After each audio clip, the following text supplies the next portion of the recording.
kelahiran, dan masa pertumbuhan Rasulullah Sallallahu Alaihi Wasallam. Rasulullah Sallallahu Alaihi Wasallam dilahirkan pada hari Senin pagi, 9 Rabiul Awal, tahun Gajah, bertepatan dengan tanggal 20 atau 22 April 571 Masehi.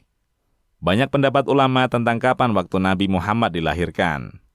Beliau Sallallahu Alaihi Wasallam dilahirkan dari suku Quraisy, yaitu suku yang paling terhormat dan terpandang di tengah masyarakat Arab pada waktu itu.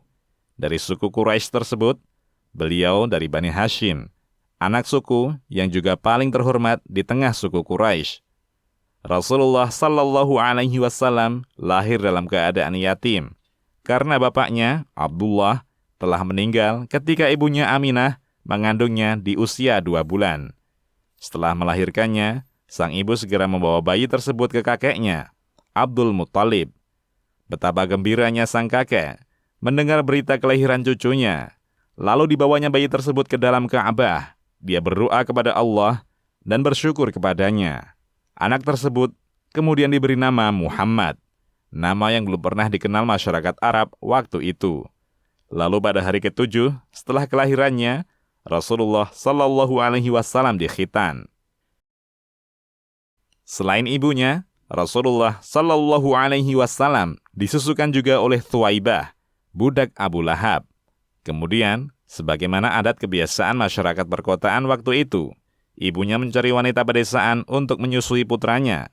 Maka terpilihlah seorang wanita yang bernama Halimah binti Abu Dhu'aib dari suku Sa'ad bin Bakar, yang kemudian lebih dikenal dengan panggilan Halimah As-Sa'diyah. Sesungguhnya, atas kehendak Allah jualah hingga Halimah As-Sa'diyah menyusui Rasulullah Sallallahu Alaihi Wasallam ketika kecilnya. Sebab, ketika pertama kali ditawarkan untuk menyusuinya, dia terasa enggan menerimanya, karena Rasulullah Sallallahu Alaihi Wasallam anak yatim yang tidak dapat diharapkan imbalan materi yang layak darinya. Tetapi, ketika tidak didapatkan lagi bayi lain untuk disusui, maka dia pun menerima bayi Muhammad untuk disusui di perkampungan Bani Sa'ad. Ternyata dia tidak salah pilih, karena yang dia susui telah Allah persiapkan menjadi manusia yang paling agung di muka bumi ini, yang akan membawa jalan terang bagi umatnya yang beriman. Maka wajar, setelah itu kehidupan Halimah As-Sa'diyah penuh dengan keberkahan. Demikianlah 5 tahun pertama kehidupan Rasulullah Sallallahu Alaihi Wasallam.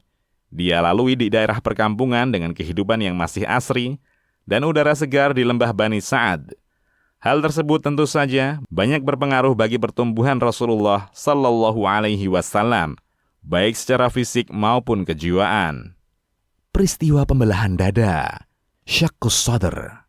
Pada saat Rasulullah Sallallahu Alaihi Wasallam berusia 5 tahun, dan saat itu beliau masih dalam perawatan Halimah As-Sa'diyah di perkampungan Bani Sa'ad, terjadilah peristiwa besar yang sekaligus menunjukkan tanda-tanda kenabiannya kelak. Peristiwa tersebut dikenal dengan istilah pembelahan dada, Syaqqus Sadr. Suatu hari, ketika Rasulullah Shallallahu Alaihi Wasallam bermain bersama teman-temannya, tiba-tiba datang malaikat Jibril menghampiri dan menyergapnya. Lalu dia dibaringkan, kemudian dadanya dibelah, lalu hatinya diambil, selanjutnya dikeluarkan segumpal darah darinya, seraya berkata, "Inilah bagian setan yang ada padamu." Kemudian hati tersebut dicuci di bejana emas dengan air Zam-Zam. Setelah itu dikembalikan ke tempatnya semula. Sementara itu, teman-teman sepermainannya melaporkan kejadian tersebut kepada Halimah seraya berkata, "Muhammad dibunuh! Muhammad dibunuh!"